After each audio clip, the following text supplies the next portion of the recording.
Yes. Okay.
Good morning, good afternoon, depending on your time zone.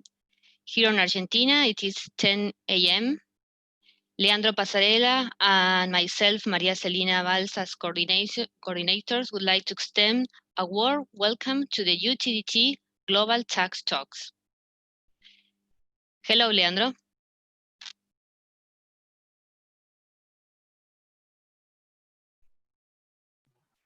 Hi, Celina. How are you?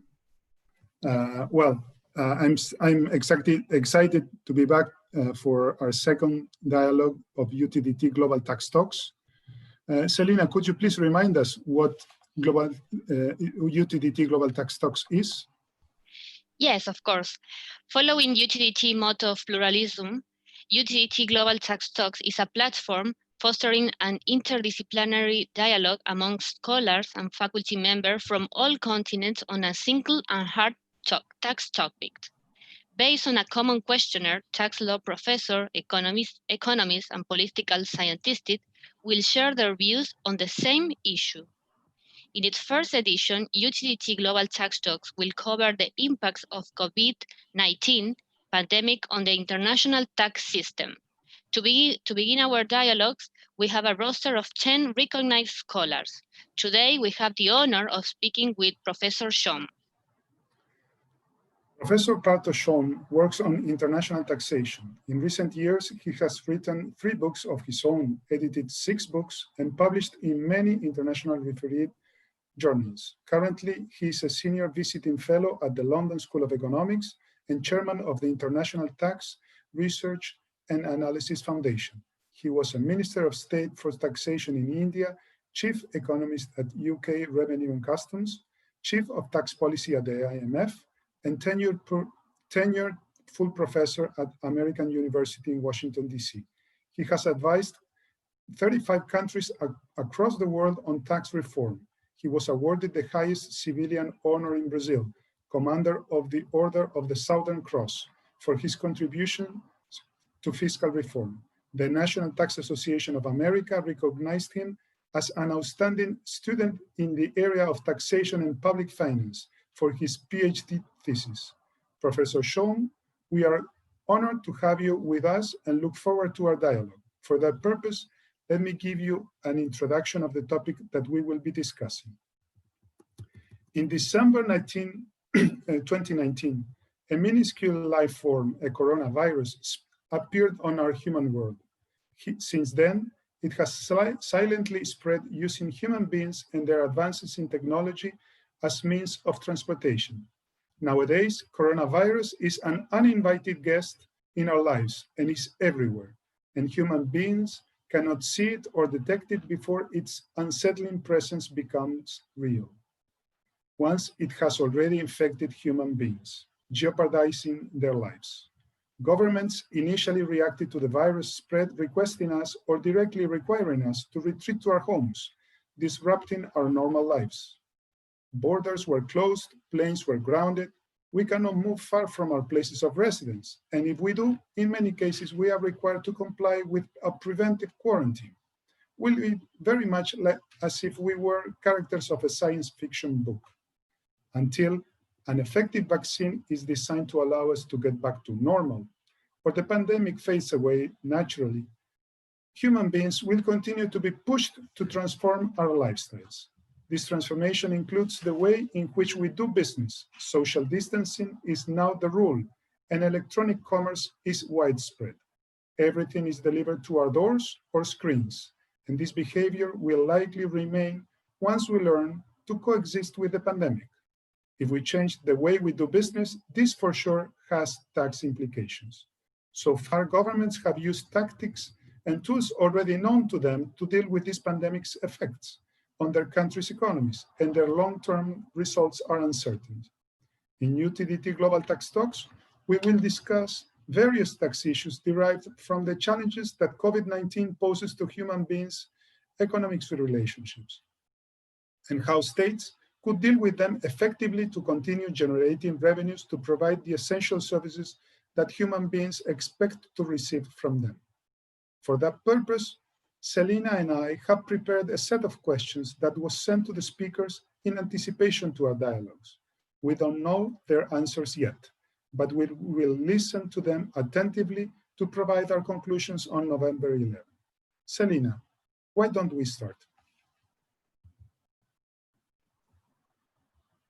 Professor Shome, would you please turn on your camera?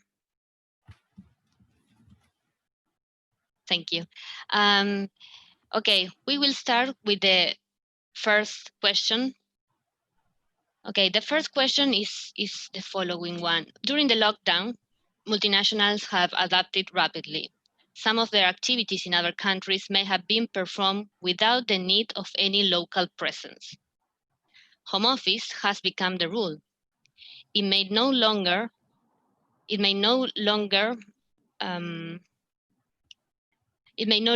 necessary to commute so often again.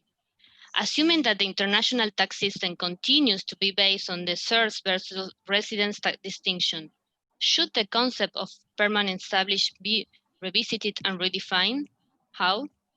Should these changes apply exceptionally to certain industry, or should they become the general rule?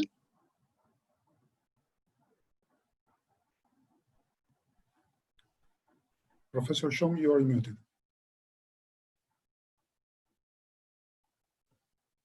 Okay, it should be okay now. Well, I must start with thanking you, Leandro, Passarella, Maria, Celina, Valls from UTDT. I'm very grateful for this invitation, and in particular and especially to Eduardo Baistrocchi of the London School of Economics for introducing me to you. Now, without further ado, let me begin by pointing out the role of the OECD in this whole process of what is happening today. The emphasis of the OECD to move towards source-based taxation from residents through the tax base erosion and profit shifting, or BEPS project, has to continue since it attempts to reassign the tax revenue allocation among trading countries in the right direction. And why it is in the right direction, of course, will come out more carefully at this in this discussion. Now, in the 1990s, the US actually changed its rules and allowed related foreign companies, that is related to one another, to be de-linked from their US parent companies by what was called then the ticking the box test, which were a set of very loose criteria. And this resulted in a lack of relationship for tax purposes between these companies which were actually related and could have given rise to a permanent establishment of the parent, but it all became very loose. So this meant that if these companies abroad did not bring back their profits to the parent company in the US, there was no tax to be paid. Now, this really destabilized the permanent establishment relationship, mainly reflecting the US preference at that time for investment of US companies to expand and so on and so forth abroad. Now, moving on, this was a position that the US took, and many advanced economies also took at that point. But while India and several emerging economies steadfastly had, well, before the BEPS project started, had said that tax revenue must accrue to those jurisdictions that actually were the source of where the value added was being created in the international supply chain of a commodity or a service. But the value added principle of taxation rights had not emerged. So advanced economies by and large had ignored that position, and they focused on where risk taking and management decisions were made, and that is where capital resided, and therefore whatever income of capital was accrued would be taxed in that country or in the residence country. This matter changed a little bit with the 2008 global economic crisis, because the advanced economies moved a little bit towards source taxation because they saw the revenue potential, while they found that there were limits to how much international capital movements could take place in the whole environment of a crisis. So capital just froze and so on and so forth. So some of the countries therefore thought that they could get more revenue from source-based taxation and became more empathetic. Therefore, the source-based taxation or principle should assume permanence in international tax rules because it is much more rational, and more countries have come to it, as converged to it, except perhaps the US, which still does not really reveal any preference towards source principle. This has now emerged in the form of OECD's Pillar 1 and Pillar 2, which we will describe in a little bit more later, in the context of the big gap in taxation base globally, which is the new digital economy model, business model, and how to tax it. In fact, Philip Baker, who is a globally known international tax expert, commented in a nutshell that the M&E or multinational enterprise problem is basically linked primarily to those multinational enterprises with their headquarters in the US. So many experts, even in the West, believe that the US's position regarding multinational taxation has been kind of detrimental to source-based taxation. The OECD's one of the part of the question is, can we or should we redefine permanent establishment?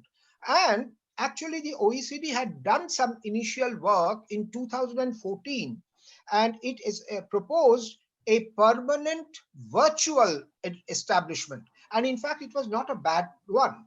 Then once the criterion was, once an M&E reached a certain level of sales in a jurisdiction, that jurisdiction would have right to tax this source, and that M&E would automatically become a virtual permanent establishment in that jurisdiction. So profits from the M&E attributable to that virtual establishment could be taxed by the source jurisdiction where the value added was being produced and where the sales were being conducted.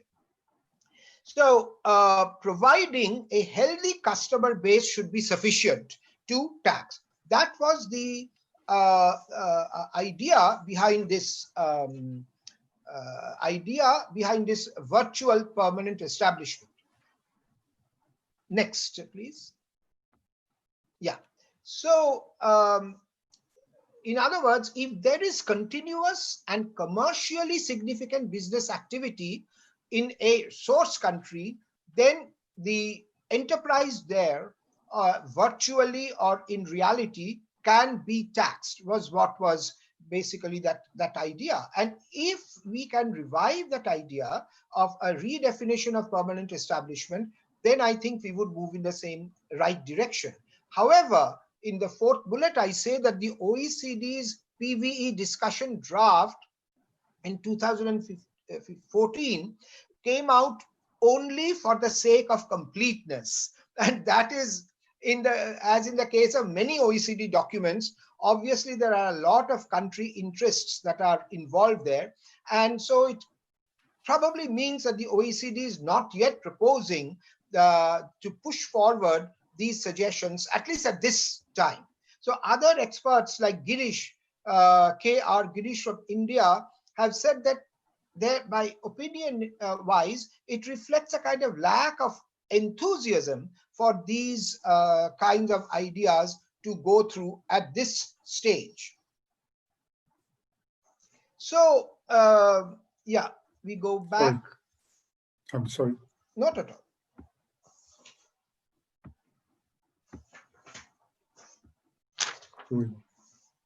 So now we go to question 2, I suppose. Yes, that's the question number 2. Just thank you for your answer, Professor. Is the current international tax system designed to attribute tax jurisdiction among states fairly so that they can generate tax revenues to deal with situations like COVID-19 pandemic effectively? If so, why? If this goal is not achieved with the current system, how could it be attained? Which lines of policy should be followed to achieve this goal? Also, how can the global tax system be remade to serve the base of the global economic pyramid? As you can see, all simple questions. Really, thanks, Leandro. I'll try my best. One actually, when you say the current international economic system, but to answer your question, I think one has to travel back in history for a split second. Actually, the international tax system was not fair over the past 1 century at least. This was because value added, or the source of value, was not recognized as an appropriate criterion, but capital ownership was the criterion for taxing. That is, tax revenue never fully accrued to those countries to which capital was exported and where value added was created, but to those countries from where capital was exported. That reflected the pattern of the global colonial past, though unfortunately, this arrangement continued even after colonies vanished.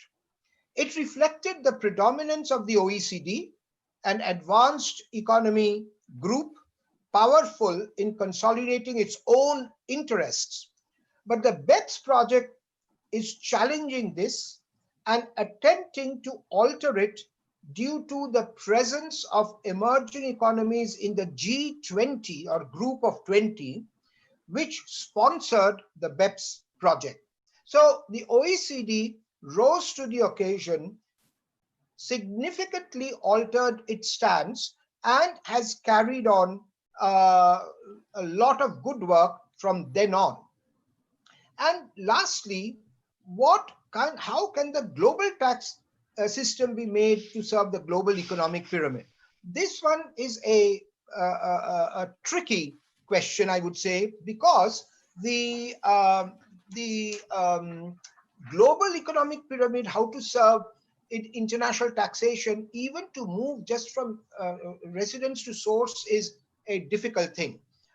But some global ideas have been discussed. One is the Tobin tax, which is a very small tax to be introduced by all countries on every financial transaction. And Tobin had suggested it, but it got converted at a point how to reduce global poverty. But it met with severe opposition from the United States Senate, and it was dropped. The other tax that has been considered in a global context is a global carbon tax. And a lot of work has been done in the United Nations on this. And again, it was formulated, and quite a few of us did work on both the Tobin tax and the global carbon tax in the IMF. But on the carbon tax also, there were a lot of opposition from certain advanced economies. And in other words, there are methods to solve this problem, but I think global consensus is hard to come by. But perhaps the issue of the global carbon tax, especially due to climate change, needs to be revived. And many countries at the bottom of the pyramid will also be helped, because it will be a transfer of resources from the emerging economies and rich countries to those who are at the very bottom of the pyramid. Thank you. Thank you very much, Professor Shome. The next question is the following one. Is this pandemic an opportunity to shift the current international tax system to set aside the source and resident concepts? Which should the substitutes be? Why? What is the role of digital services tax in this shift? Thank you. Well, today we have, as I mentioned, many recent business models such as cyberspace, which is the digital economy, outsourcing, and so on, and by which non-residents could have a significant presence in other countries, which may not ordinarily be taxable as a permanent enterprise. And therefore, what do? The US essentially does not want to tax such non-residents, as I said, that is to tax on digital economy activity, where the taxable nexus is actually at the site of the server, which is in an emerging economy. The possibility that such an economy will attach or impose a tax based on the source of value added, and not or reduce the taxable portion of the US from the current portion has been anathema to the US. So a lot of international discussions progress, but then they have to retract because of the US final position. And it is not as though the US president, etc., US political system is very complex. There is the executive branch, the legislative branch, which is very powerful, and then there are institutions of very important and powerful states. So all of this together are rather difficult to cross. So in this context, the Pillar 1 and Pillar 2 have come up. And let me explain this. What is Pillar 1 and Pillar 2? Pillar 1, which the OECD is discussing, and Pillar 2. Pillar 1 basically is a tax, is an apportionment formula of whatever tax is gathered.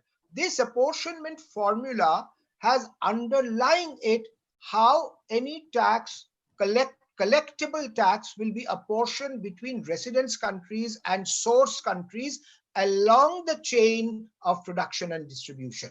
So that is where the US continues to have a problem, because it sees the world in a slightly different way and sees that its portion should be much higher than what is coming out. Pillar 2, on the other hand, is a minimum tax on the digital economy that all countries should impose. Here, the US sort of endorses the idea of a minimum tax because it has, in a way, its own minimum tax. So it does say in the next, it does say that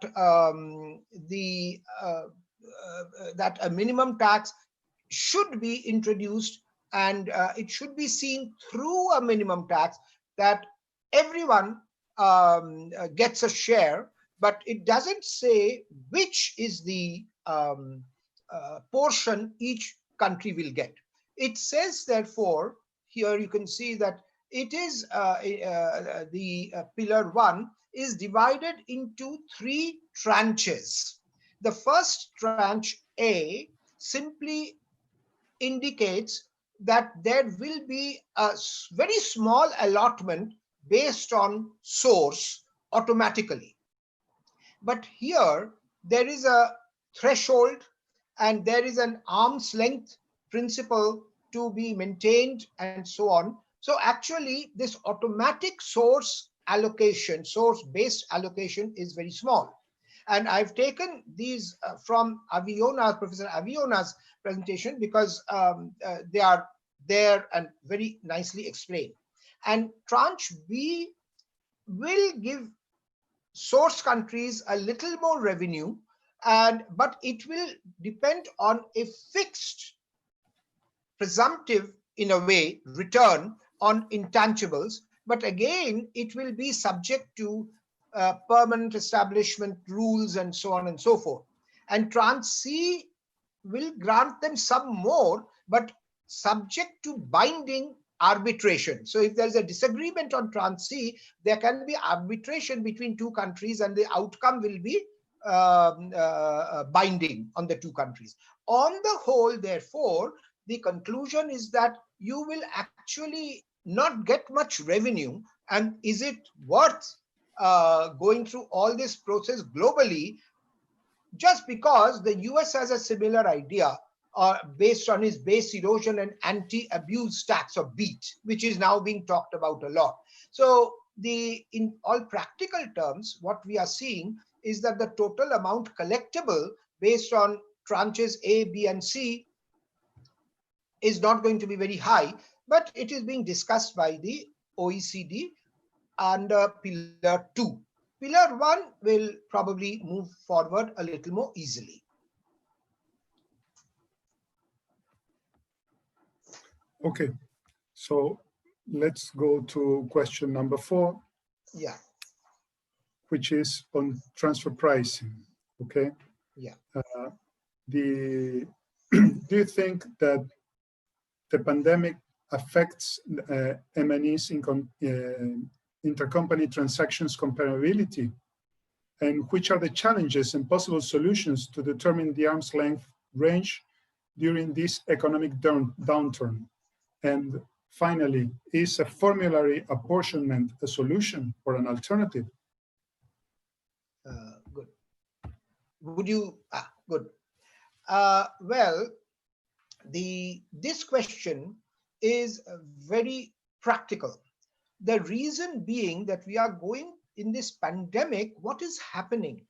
Because business conditions have changed so intensively, the ordinary arm's length or transfer pricing that use markups in order to determine transfer pricing and arm's length numbers, they use usually a 10 to 12% markup among related companies.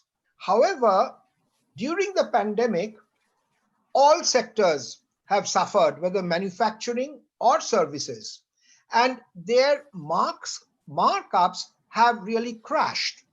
Nothing is 10 to 12%. They are barely surviving. So no one is able to sell at high markups. Therefore, much lower markups that reflect the prevailing conditions of real economic sectoral activity must be used. This may need deep market search in sectors by the MNEs themselves, for which they may have to invest resources at a time when they are in a resource crunch, and it will be challenged by tax administrations, as they have the right to do, but they must take up also great and deep responsibility to do the market search and come up with what is the realistic range of markups, and provide and publish a list of safe harbor rules. They must revise and review their safe harbor rules within which these companies find that they have to operate, and these ranges are acceptable. So there's a lot of revision that needs to be done if manufacturing and services globally have to revive from the pandemic conditions. Thank you, Professor. As you know, many countries are discussing the convenience of levying a wealth tax to collect revenues to cover the economic strain created by the pandemic. What do you think about this proposal? This is a very sensitive area in general, and today in particular. The reality is that advanced and emerging economies alike have had to spend so much during the pandemic that their fiscal deficits have reached somewhere between 10 to 16% of GDP in most countries. Very few countries, except one or two, such as China, are not facing this situation. These are much higher than the 2008-2009 global economic crisis. Now, countries have reduced corporation income tax rates for international competitive reasons, and this reduction process has been going on for some time. And we cannot ask countries to increase back their corporation income tax rates very quickly. But they have also in the process recently reduced or abolished their wealth taxes for reasons such as tax avoidance, tax evasion, and limits to tax administration. These have nothing to do with any taxation principle. And therefore, in principle, a wealth tax is appropriate, and in a search for a tax base which should include unproductive assets during this crisis. The wealth tax is actually, let me elaborate, economically justifiable, because often accumulated wealth is economically unproductive. Therefore, the argument in the question that wealth may move out of the country really is not totally justifiable in a crisis situation. Second, wealth building is has not been based on economic fundamentals always, but on destabilizing speculation. For example, in the financialization of commodities in the global markets. In fact, many of today's globally known philanthropists or so-called philanthropists, and they are doing good philanthropic work, have acquired such wealth by destabilizing global markets. Third, tax administration capability has improved in emerging economies to better track and cover wealth in the tax base. And finally, and importantly, global indicators reveal a shocking increase in the wealth gap and wealth concentration in all country categories. So while wealth tax is justifiable, it is important not to have a prohibitive rate and to have a very high threshold so that only very significantly wealthy will come under such a tax. And the question, is it possible to have foreign tax credit for such a wealth tax? Otherwise, there will be a lot of double taxation. And here I would say there are actually quite a lot of taxes where there is double taxation. Wealth, and given the wealth worsening wealth distribution within countries, I think we should not worry too much about harmonization. However, harmonization is not impossible. If all countries again come together and say we will have a wealth tax at very high wealth and at very low rates, then I think one can look through how this can be harmonized across countries. In a country like India, let me take it from where I come from, just look at these numbers. The top 0.001%, the top cohorts, they have enjoyed the most rapid increase in the concentration of income and wealth in the entire world. Now it is second in that whole list. And therefore, a tax on wealth, because wealth is getting more and more concentrated, is rightly conceptualized, should be implemented. For example, I propose here that if you think of rupees 100, which is the currency in India, to 1 British pound approximately, then we could have a 0.25% tax for wealth between $500 million and 1 billion rupees.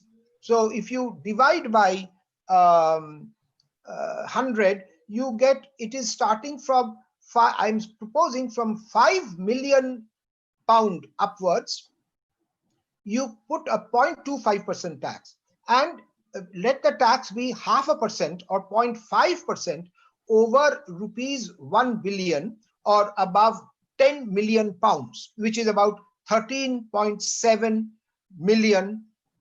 So certainly someone can pay 0.5% tax in India on the accumulated wealth of almost 14 million pounds. Similarly, there is room in the last bullet I point out, a super rich income tax. In India, the rates today are 5, 10, 12, 20, 25 and 30%, among the lowest in the world. Even on a dollar to dollar basis, if you look at Germany, Singapore, etc., where a dollar goes a much shorter distance than what a dollar does in India. Therefore, a tax rate of, let's say, 40% can also be imposed on incomes of, let's say, 10 million pounds per year. So there are, in wealth and income taxation, I think there is good space to increase and find new tax sources. And one thing that is very, very important is to find what are the wrong deductions that are given. Many countries, I must say, my friends, we have seen in Argentina and many Latin American countries, very strange deductions persist. In India, there is a deduction for gifts given during weddings or for weddings, which has led to extraordinary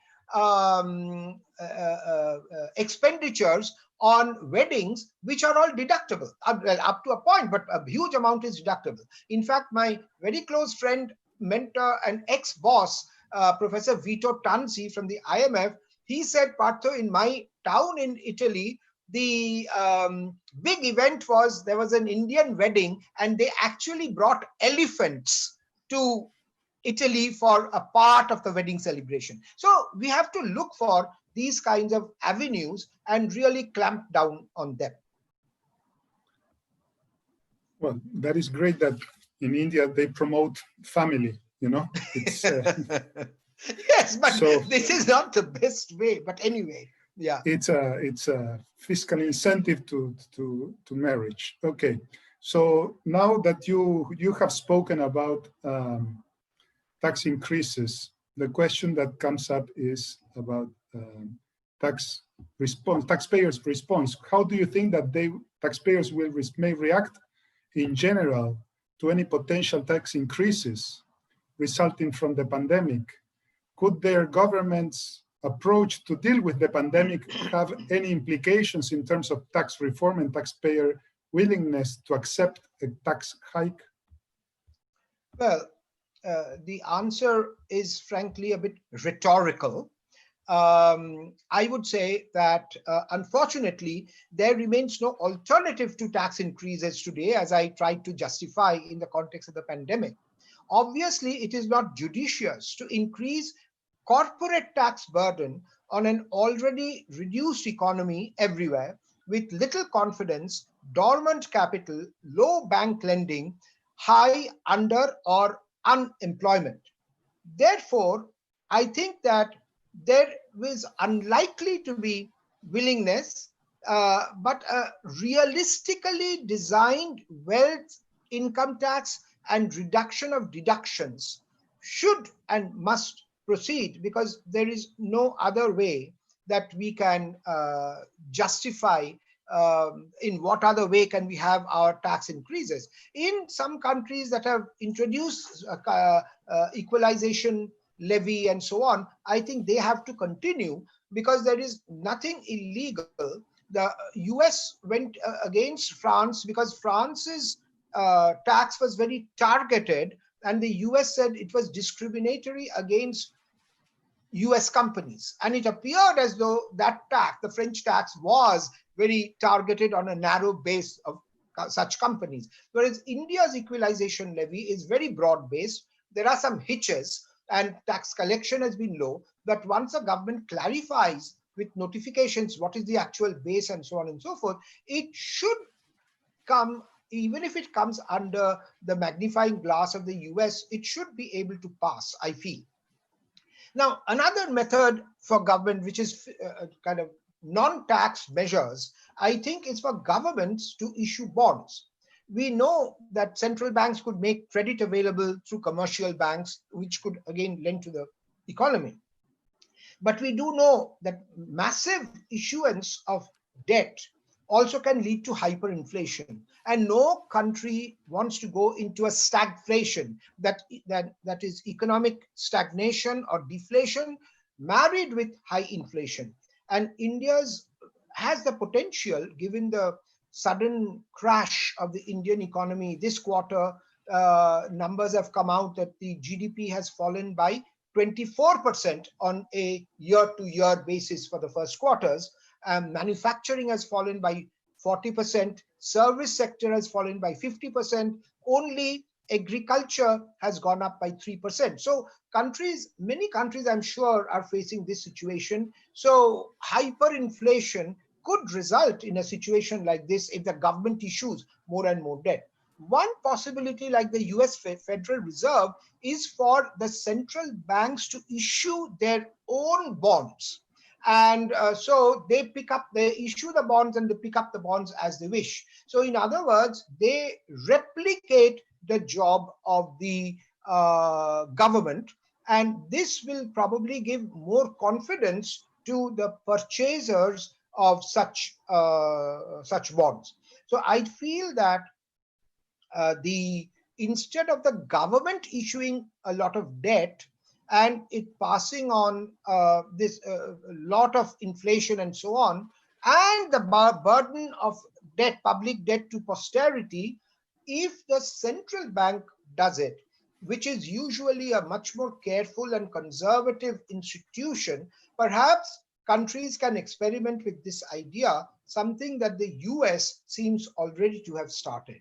Therefore, I would say there is really no other way but to increase carefully designed increases in taxes, together with and complemented with a new role, a newly invented role of the central bank. That is what we need to do. Thank you. I think that we are. Thank you, Professor. We can move to the last question of our questionnaire. Does this pandemic requires policymakers to think out of the box to find new collaborative solutions to help the poor countries? In other words, do poorer countries have a claim to receive tax revenue from richer countries to help them cope with crises like COVID-19? To sum up the question, should there be tax transfer from rich countries to poor countries? Thank you. Thank you, Celina. I think that we must recognize that advanced countries are also today in an exceptionally vulnerable position. Poorer countries, actually, I don't see them as having a claim, as the question puts it, on the developed countries. Among the developed countries, there are some countries that are overtaxed. There are some countries that are a bit undertaxed. There is no real way of determining which are undertaxed and which are overtaxed.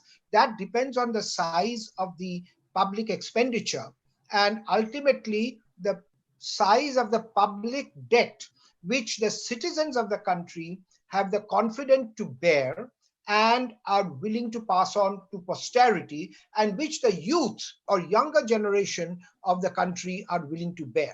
So there is really very difficult to say, because the size of the government is the reflection of the social contract between government and the public and the citizens of a country. So I wouldn't say that there is by definition overtaxation or undertaxation. However, we know, for example, in the OECD countries, US and Japan's tax GDP ratio is lower than many other countries. So can these countries pass on more to the poorer countries? One has to see, because it depends. But basically, I think it is much better for countries to find their own solutions to the pandemic.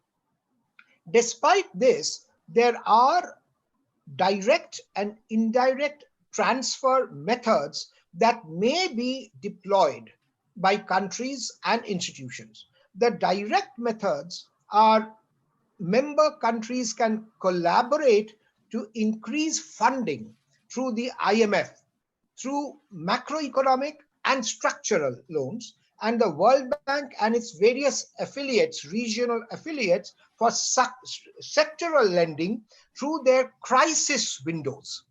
What are these? There are economic conditions to these windows, but they are challenging, but they're essential because they will have to be paid back at some point. The indirect method, of course, the best indirect method is to rapidly move from residence principle of taxation to source principle of taxation, because that will clearly transfer resources from advanced economies to developing economies. Because in the developing economies, the source of value added very often is held in much of international business and production today. Therefore, the indirect method, but more in a way very potent method, is to move towards source-based taxation. However, if the pandemic continues and leads to collapse of the poorest economies, which is very likely, we cannot rule it out, then intense global collaborative post-crisis solutions would have to be found. Actually, the fact is that groups of advanced individual countries, let's say 4 or 5, with some connection to a particular crisis country, could form a consortium and take responsibility for that one crisis country at very easy interest rate and amortization rules of the loans, and with very long repayment periods. This kind of window is available in the IMF for post-crisis country situations, and the IMF manages the funds for many countries, such as Japan, for implementing these post-crisis phenomena to get these crisis countries out of their quagmire. So there are many methods how you can go about in a multilateral sense, both through foreign aid, which are actually loans, we should never forget, but conditions of the loans can be very broad, through taxation, such as residence to source principles, and in the worst case, through consortium of individual countries to come together to make a loan to a very afflicted country, and this whole program can be managed by the IMF because it has proved in the past that it can do so extremely successfully. So I think that these are the methods that can be deployed to come out of the pandemic. And this answers your question about the conditions to be imposed by the countries interested in such assistance. These are all laid out in the IMF and can be done accordingly. Yes. Thank you. Thank you, Professor Shome, for answering our questions. It's been a pleasure. Now we open the questions to the audience. Okay. Sure. So we have one question from the audience, which is, what is the point in human history most comparable to COVID-19 in terms of impact on public finance? Well,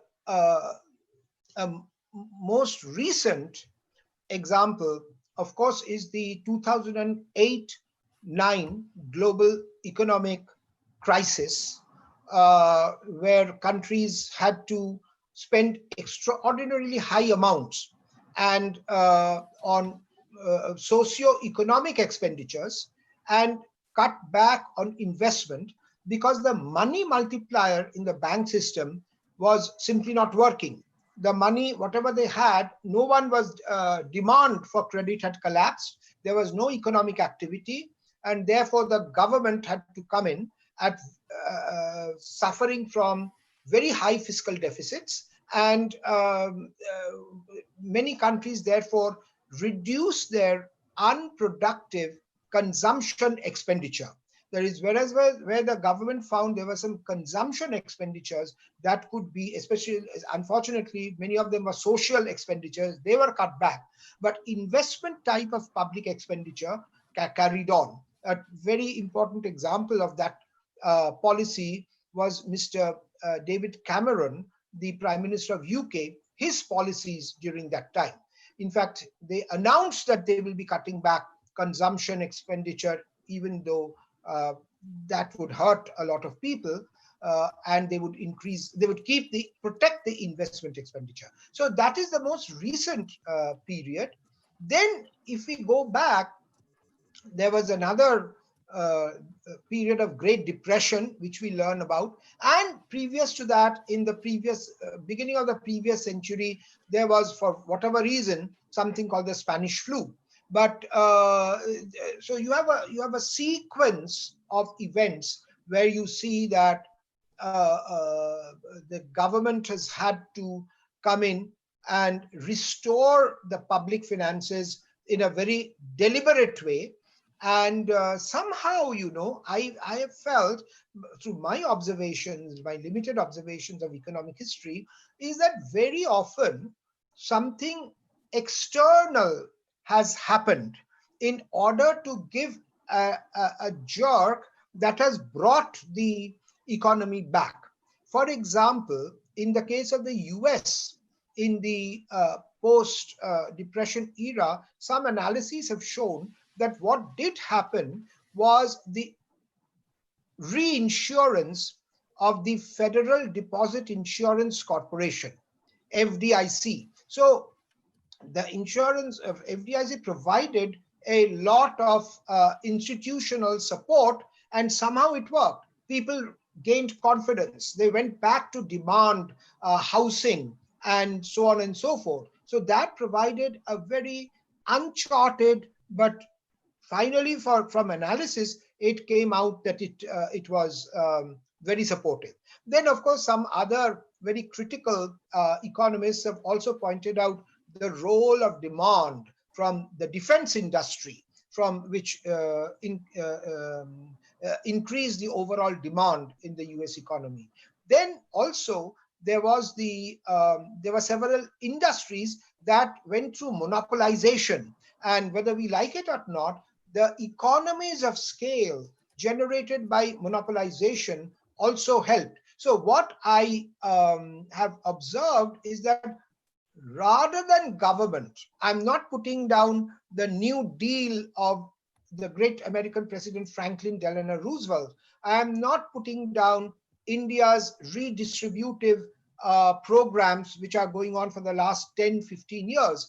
These are all major attempts. Or, for example, the Attlee Plan of the UK, which redistributed incomes in different ways for health, education, transport, and housing from 1949 onwards. These are major government attempts, and some successful. But the final solution always seems to have come in a final way from changes, exogenous and important changes emanating from the private sector. That's what I feel. Thank you. Thank you, Professor Shome. We have one question from the audience. The question is as follows. Do you think that the proposal of the virtual PE should be pursued further, or for developing countries, a digital service tax is a good solution to tax digital services?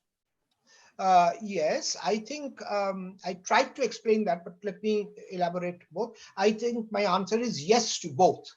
Because if you have a virtual PE, it basically means that wherever a PE, whether it is observable in a source country or not, wherever it is having sales, wherever it is having a lot of commercial activities, wherever it is producing value added, in effect, that is considered by definition a PE. Therefore, I think it should be revived, and there is no reason, even if the OECD had said in 2014 it's only for discussion, but it is the one who penned or who wrote that proposal, so it should be revived. And the second question was what? Sorry, Celina? Yes.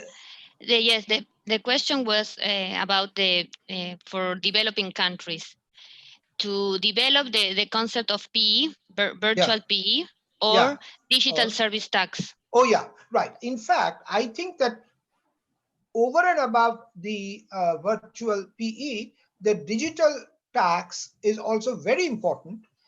And many countries, if Pillar 1 and Pillar 2 take a long time, and the US cannot really agree to a digital tax and how to divide, how to allocate the revenue from global digital tax, then I think developing countries should certainly push ahead with a digital tax, and they should look at the model that has been installed and introduced by India, which is well drafted, but I think they're having some problems in implementation, which there will already be teething problems. But I think many tax experts globally now are preferring that we should have digital taxes which are unilateral, meaning countries, let countries have it, rather than really letting a hugely rich sector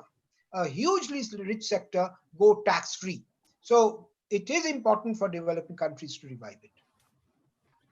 Thank you, Professor Shome. We are almost reaching the time, but we have one final question for you, which is the following.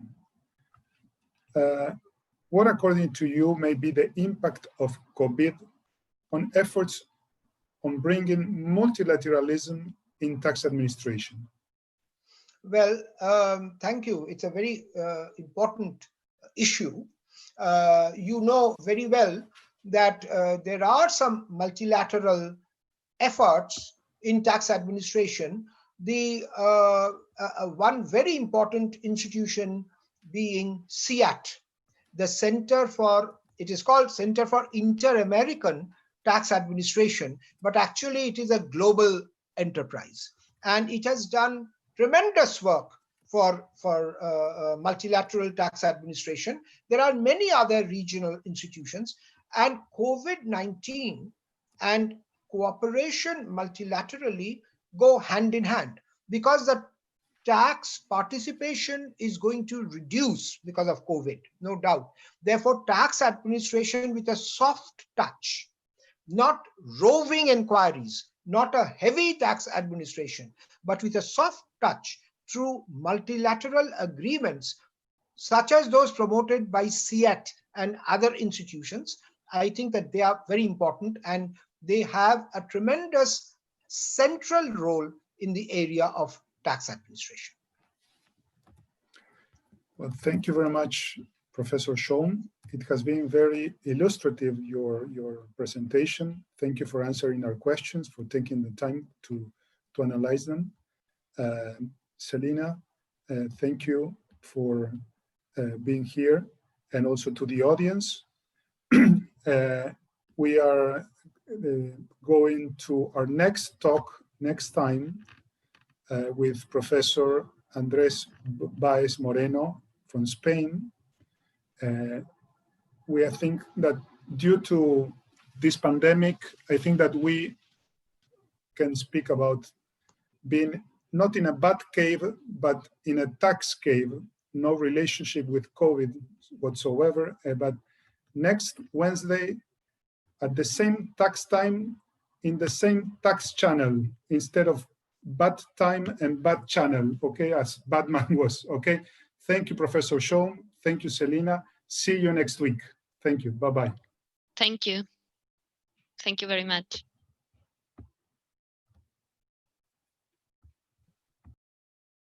Thank you.